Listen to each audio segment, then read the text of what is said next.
दोस्तों, नवरात्रि का महापर्व बहुत ही शुभ और मंगलकारी माना जाता है। नवरात्रि के पूरे 9 दिन गंगा जल की हर एक बूंद की तरह पवित्र माने जाते हैं। ये शुभ समय भक्तों के जीवन में खुशियों की सौगात लेकर आता है। दोस्तों, आपको बता दें, 2023 में इस साल मां दुर्गा हाथी पर सवार होकर पृथ्वीलोक में पधारेगी। शास्त्रों में वर्णित है तथा मान्यताओं के अनुसार अगर शारदीय नवरात्रि पर यदि माता दुर्गा का आगमन उनके वाहन सिंह पर नहीं बल्कि हाथी पर होगा, तो मान्यता है कि माता दुर्गा का हाथी पर सवार होकर आना बहुत ही शुभ और कल्याणकारी माना जाता है। जीवन सुखमय हो जाता है। भक्ति का भरपूर लाभ भक्तजनों को मिलता है। दोस्तों, इस बार नवरात्रि पूरे 9 दिनों तक मनाई जाएगी ना, एक भी दिन कम न ज्यादा पूरे 9 दिनों तक मनाई जाएगी। मां शेरावाली की विशेष रूप से पूजा आराधना की जाएगी। शारदीय नवरात्रि का महापर्व इस बार 2023 में 15 अक्टूबर दिन रविवार से शुरू होकर 23 अक्टूबर सोमवार के दिन समाप्त होंगे। ऐसे में शारदीय नवरात्रि पर माता दुर्गा की कृपा पाने के लिए कलश स्थापना का शुभ मुहूर्त है। 15 अक्टूबर को दिन में 11:44 से दोपहर 12:30 तक कलश स्थापना का शुभ मुहूर्त रहेगा। महाव्रत में की गई पूजा बहुत ही शुभ मानी जाती है। इससे समस्त देवी देवताओं की कृपा प्राप्त होती है और पूजा पाठ का फल कई लाख गुना प्राप्त होता है। ऐसे में जो व्यक्ति नवरात्र आने से पहले घर से ये चीजें बाहर कर देता है, तो उसके घर में मां दुर्गा का होगा आगमन, माता लक्ष्मी का होगा वास। मां शेरावाली आपकी झोली खुशियों से भर देगी। इसीलिए नवरात्र आने से पहले घर से ये चीजें फौरन हटा दें। दोस्तों, आज हम कुछ ऐसी ही गलतियों के बारे में जानेंगे जो अक्सर आपके घर में भी होती है। अगर आप भी ये गलतियां करते हो, तो माता लक्ष्मी ऐसे घर में प्रवेश कभी नहीं करती। फिर चाहे आप कितने ही पूजा पाठ कर लो, माता लक्ष्मी ऐसे घर में कभी नहीं आती। ऐसे घर से देवी देवता भी हमेशा नाराज रहते हैं। आखिर कौन सी है वो गलतियां? दोस्तों, पूरी जानकारी को देखने के लिए इस वीडियो को अंत तक जरूर देखें। सच्ची श्रद्धा से कमेंट बॉक्स में लिखें, जय मां लक्ष्मी, जय मां दुर्गा। मां लक्ष्मी के लिए एक लाइक तो बनता है। दोस्तों, सबसे पहले नवरात्रि के पहले ही मंदिर की अच्छी तरह से साफ सफाई कर लें। मंदिर के अंदर अगर पुरानी मालाएं हैं, टूटी फूटी मूर्तियां हैं, उसके साथ ही खाली माचिस की डिब्बी रखे हुए हैं, तो उन्हें बाहर फेंक दें तथा खंडित मूर्ति को किसी नदी में प्रवाहित कर दें। घर में छोटे बच्चों को नवरात्रि का व्रत नहीं रखना चाहिए। इससे उनकी जान को खतरा हो सकता है, क्योंकि इस व्रत में शरीर को अधिक शक्ति की जरूरत होती है। माता शेरावाली की तस्वीर अगर कांच के फ्रेम की है और वह हल्की सी भी अगर टूटी हुई हो, तो ऐसी कांच को बदलवा लें या ऐसी तस्वीर को जल में विसर्जित कर दें। टूटी मूर्ति की पूजा करने से या टूटी तस्वीर की पूजा करने से आपकी श्रद्धा, भक्ति, व्रत आदि सब टूट जाता है। आपका व्रत खंडित हो जाता है। दोस्तों, नवरात्रि के 9 दिन बहुत ही पवित्र होते हैं। नवरात्रि के 9 दिनों घर को साफ सुथरा और पवित्र रखना अति आवश्यक है।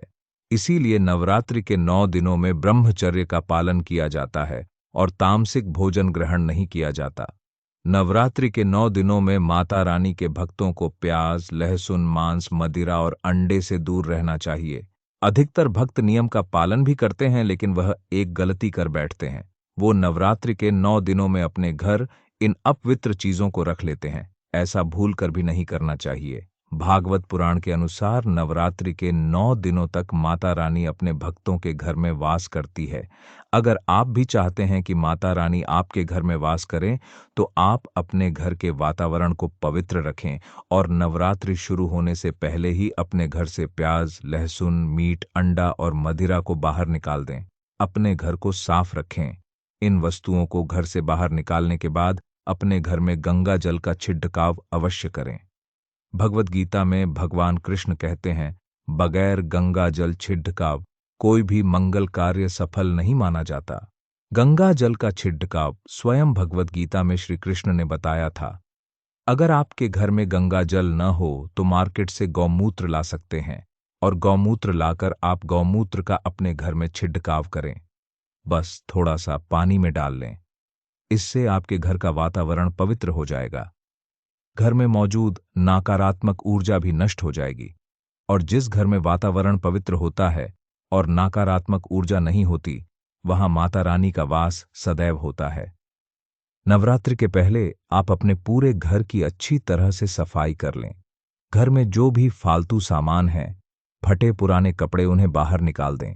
घर में बेकार पड़ा सामान नकारात्मक ऊर्जा लाता है, इसीलिए गंदगी बिल्कुल भी न करें। धूप दीप जलाकर वातावरण को स्वच्छ रखें। दोस्तों, माता के आगमन के लिए घर का दरवाजा जरूर सजाना चाहिए। इससे माता आकर्षित होती हैं और घर के द्वार में प्रवेश करती हैं। मां के आगमन के लिए द्वार को फूलों से सजाना। दोस्तों, कई लोग ऐसे हैं जो माता रानी की चौकी कागज बिछाकर बनाते हैं, जो कि बिल्कुल गलत माना गया है। माता की चौकी के लिए आप नीचे लाल कपड़ा बिछाएं। काला कपड़ा और सफेद कपड़ा भूलकर भी नहीं बिछाना चाहिए। ध्यान रखें, कपड़ा फटा भी नहीं होना चाहिए। दोस्तों, अगर आपके घर में देवी देवताओं की खंडित मूर्ति या फटा हुआ चित्र अगर हो, तो उसे किसी पवित्र नदी में विसर्जित कर दें, क्योंकि ऐसी मूर्तियां और चित्र दुर्भाग्य लाती हैं। देवी देवताओं की खंडित मूर्ति की पूजा ना करें और ना ही उन्हें घर में रखें, क्योंकि उन्हें घर में रखना बुरा माना जाता है। दोस्तों, वहीं अधिकतर लोग अपनी छत पर या घर के मुख्य दरवाजे के आसपास कबाड़ इकट्ठा कर देते हैं। ऐसा करना अशुभ माना जाता है। अगर आपने भी अपने घर में, घर के मुख्य दरवाजे पर या छत पर या फिर खासकर घर की उत्तर दिशा में कबाड़ इकट्ठा कर दिया है, तो नवरात्रि शुरू होने से पहले उस कबाड़ को घर से अवश्य ही निकाल दें। दोस्तों, यदि आपके घर कोई भी बंद घड़ी है, तो नवरात्र शुरू होने से पहले उसे अपने घर से हटा दें और नई घड़ी ले आएं या उसकी मरम्मत करवा लें। घड़ी को प्रगति का प्रतीक माना जाता है। बंद घड़ी समय से पीछे चलने वाली हमारी प्रगति में बाधा डालती है। इसीलिए नवरात्रि शुरू होने से पहले ही आप बंद घड़ी को घर से बाहर निकाल दें।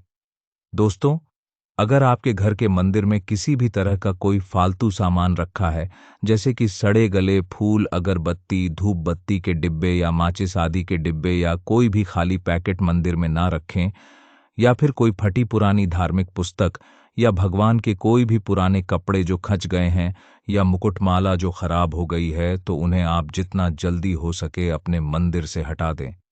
नवरात्रि से पहले आप अपने मंदिर की ओर, मंदिर के आसपास की साफ सफाई अवश्य ही करें, तभी माता रानी की चौकी स्थापित करें। इसके साथ ही आप अपने धन रखने के स्थान की सफाई भी अवश्य करें, क्योंकि नवरात्रि के दौरान मां लक्ष्मी भी गृह प्रवेश करती है। धन रखने के स्थान पर किसी भी तरह का कोई भी फालतू सामान, टूटा हुआ सामान न रखें। धन रखने के स्थान को मंदिर की तरह ही साफ रखें। नवरात्रि के दौरान माता रानी की पूजा में कौड़ियों को शामिल करें। माता रानी के साथ साथ रोजाना कौड़ी का भी पूजन करें। इसके बाद कौड़ी को धन रखने के स्थान पर रख दें। ऐसा करने से बरकत हमेशा होती है। अगर आपके पास पुराने जूते चप्पल इकट्ठे हो गए हैं, तो नवरात्रि से पहले उन्हें घर से बाहर निकाल दें। पुराने जूते चप्पल की अशुभता के कारण ही घर में नकारात्मक ऊर्जा आती है और घर में अशांति का माहौल रहता है। नवरात्रि आने से पहले घर से इन्हें निकालना ना भूलें। अगर जिस घर में ये सब चीजें ज्यादा होती हैं, उस घर में माता रानी भी वास नहीं करती। साथ ही साथ टूटे फूटे बर्तन अगर घर में पड़े हैं, या टूटा हुआ आईना भी अगर घर में हो, तो उसे भी निकाल दे। घर में टूटे फूटे ईंट पत्थर भी नहीं रखना चाहिए, इससे माता लक्ष्मी नाराज हो जाती है। अब हम जानते हैं नवरात्रों के दौरान क्या नहीं खाना चाहिए और क्यों नहीं पीना चाहिए, और कौन सा फल खाने से व्रत संपूर्ण और सफल हो जाता है। दोस्तों, हमारे चैनल को सब्सक्राइब जरूर करें और इस बेल आइकन को दबाना ना भूलें। तो आइए शुरू करते हैं। दोस्तों, नवरात्रि के दिन सेब जरूर खाना चाहिए। शास्त्रों में बताया जाता है कि भगवान के भोग में सेब आदि जरूर अर्पित किया जाता है। अगर आपका व्रत है तो आपको केला, पपीता, तरबूज और मीठे अंगूर जरूर खाना चाहिए। इन फलों से व्रतधारी को शक्ति मिलती है और व्रत संपूर्ण हो जाता है। शास्त्रों में बताया जाता है कि नवरात्रों के दिनों में सीताफल जरूर खाना चाहिए। सीताफल खाने से 10 ऐसी बीमारियां हैं जो खत्म हो जाती हैं। माना जाता है कि नवरात्रों के दिनों में सीताफल का घर में प्रवेश होना बड़ा ही शुभ माना गया है। सीताफल खाने से नवरात्रि का व्रत सफल हो जाता है क्योंकि इसमें माता सीता का आशीर्वाद मिला हुआ होता है। नवरात्रि के दौरान जो सीताफल खाता है उसे दुखों का सामना नहीं करना पड़ता। सीताफल आपको जरूर खाना चाहिए। दोस्तों, नवरात्रि के 9 दिन शक्तिमान दुर्गा को समर्पित होते हैं। नवरात्रि के 9 दिन माता रानी के 9 अलग अलग स्वरूपों का पूजन किया जाता है। नवरात्रि के 9 दिनों में माता रानी को अलग अलग स्वरूप के हिसाब से अलग अलग भोग अर्पित किए जाते हैं। लेकिन क्या आप जानते हैं, कुछ ऐसी वस्तु हैं जिन्हें नवरात्रि के दौरान भूलकर भी माता रानी को अर्पित नहीं करना चाहिए? अगर इन वस्तुओं को आप गलती से भी माता रानी को अर्पित कर देते हैं तो आपको व्रत और पूजन का पूर्ण लाभ नहीं होगा। इसीलिए माता रानी की कृपा प्राप्त करने के लिए आपको यह जानना अति आवश्यक है कि वह कौन सी ऐसी वस्तु है जो माता रानी के पूजन में भूलकर भी इस्तेमाल नहीं करना चाहिए। दोस्तों, नंबर 1, नवरात्रि के दौरान शादीशुदा महिलाओं को सफेद कपड़े पहनकर पूजा पाठ नहीं करना चाहिए। साथ ही साथ काले कपड़े भी नहीं पहनना चाहिए। इससे पूजा, व्रत आदि खंडित हो जाती है। माता की चौकी जब आप लगाएं तो उसके नीचे कागज नहीं लगाना चाहिए। माता की चौकी हमेशा लाल कपड़ा बिछाकर ही बनाना चाहिए। हमेशा याद रहे, नवरात्रों के इन 9 दिनों तक व्रतधारी को अपना आसन चौकी के आगे ही लगाना चाहिए और मंदिर को नवरात्रों के दौरान अकेला नहीं छोड़ा जाता। इसे बहुत ही अशुभ माना जाता है। इससे दुर्गा माता नाराज हो जाती है और हमेशा के लिए चली जाती है। दोस्तों, नंबर 2, नारियल। हिंदू धर्म में नारियल को समृद्धि, धन, श्रद्धा और सम्मान का सूचक माना जाता है। नारियल को श्रीफल भी कहा जाता है। नारियल को सुख समृद्धि में वृद्धि करने वाला माना जाता है। नारियल का हर मांगलिक कार्य में विशेष महत्व होता है। जैसा कि आप सभी जानते हैं कि माता रानी के कई मंदिरों में नारियल से बलि भी दी जाती है और माता रानी के पूजन में नारियल का इस्तेमाल हम सभी करते हैं। खासकर कलश की स्थापना नारियल रखकर ही की जाती है। माता रानी के पूजन में हम नारियल इस्तेमाल करते समय कुछ गलतियां कर बैठते हैं। दोस्तों, नारियल कई प्रकार के होते हैं। जिस नारियल के अंदर पानी होता है, माता रानी के पूजन में सदैव पानी वाला और जटा वाला नारियल ही इस्तेमाल करें। नारियल का पूर्ण होना चाहिए। नारियल चटका हुआ या टूटा हुआ नहीं होना चाहिए क्योंकि साबुत नारियल ही पूर्ण और पवित्रता का प्रतीक होता है। साबुत नारियल ही सुख समृद्धि का प्रतीक होता है। साबुत नारियल को ही श्रीफल यानी कि मां लक्ष्मी का फल कहा जाता है। नवरात्रि में माता रानी के कलश की स्थापना करते समय जटा वाला यानी पानी वाला नारियल ही कलश पर स्थापित करना चाहिए। साथ ही यह ध्यान रखना चाहिए कि नारियल को सदैव कलश के ऊपर लेटा कर रखना चाहिए। घट स्थापना करते समय कभी भी नारियल को खड़ा करके नहीं रखा जाता। नारियल को सदैव लेटाकर कलश के ऊपर रखा जाता है। साथ ही नारियल को स्थापित करने से पहले आप नारियल को लाल कपड़े में लपेटकर उस पर लाल चुनरी ओढ़ाकर आप नारियल को कलश के ऊपर स्थापित करें। शास्त्रों के अनुसार कलश के ऊपर जब सही तरीके से नारियल रखा जाता है और सही प्रकार का नारियल रखा जाता है तब यह व्रत और भोजन का पूर्ण फल प्राप्त होता है। ये भी ध्यान रहे कि महिलाएं माता रानी को नारियल अर्पित कर सकती है, लेकिन कभी भी माता रानी के सामने नारियल को भूल कर भी नहीं देना, क्योंकि नारियल बीज रूप होता है और स्त्रियां बीज रूप से ही शिशु को जन्म देती है। इसीलिए कभी भी महिलाओं को नारियल नहीं तोड़ना चाहिए। नवरात्रि में माता रानी का व्रत और पूजन किया जाता है, लेकिन नवरात्रि के दौरान सबसे ज्यादा महत्व होता है कन्या पूजन का। दोस्तों, माना जाता है व्रत और उपासना से माता रानी इतनी प्रसन्न नहीं होती है जितना कि कन्या पूजन से होती है। नवरात्रि में छोटी छोटी कन्याओं को माता रानी का स्वरूप माना जाता है। कन्याओं को भोग लगाया जाता है, उन्हें प्रसन्न किया जाता है और बदले में आशीर्वाद मांगा जाता है। कन्याओं को प्रसन्न करने के लिए गिफ्ट आदि उपहार वगैरह दिए जाते हैं। माना जाता है अगर कन्याओं को कोई भेंट दी जाए और उसे खुशी खुशी स्वीकार कर ले तो इसका मतलब है माता रानी अर्थात मां दुर्गा ने भेंट स्वीकार कर ली।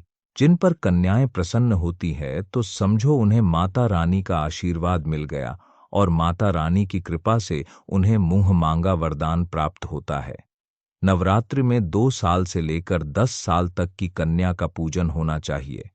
अष्टमी अथवा नवमी को कन्याओं के पैर धोकर भोजन कराना, उपहार आदि देना श्रेष्ठ माना जाता है। आपके घर में संपन्नता बनी रहे तथा धन की कोई भी कमी न हो, कन्याओं को कोई सुंदर गिफ्ट दे सकते हैं। शास्त्रों में बताया जाता है कि कन्या जितना खुश होती है, माता रानी उतना ही जल्द फल की प्राप्ति प्रदान करती है। ऐसे में आप कन्याओं को चॉकलेट बॉक्स दे सकते तथा खूबसूरत कपड़े दे सकते हैं। याद रहे, काले कपड़े न दें और स्टील के बर्तन भी गिफ्ट के तौर पर दे सकते हैं। याद रहे कि कन्याओं को लोहे का कोई भी सामान नहीं देना चाहिए। दोस्तों, जब कन्या अपने घर के लिए प्रस्थान करें तो उनके चरण जरूर छू लें और अपने मन में अपनी प्रार्थना को पूरा करें। सच्चे दिल से मांगी मुराद माता रानी अवश्य पूरी करती है। प्रिय भक्तों, आज के वीडियो में बस इतना ही। हमारे द्वारा दी गई शास्त्रों अनुसार जानकारी आपको अच्छी लगी हो तो वीडियो को लाइक और कमेंट बॉक्स में जय माता रानी अवश्य लिखें। धन्यवाद।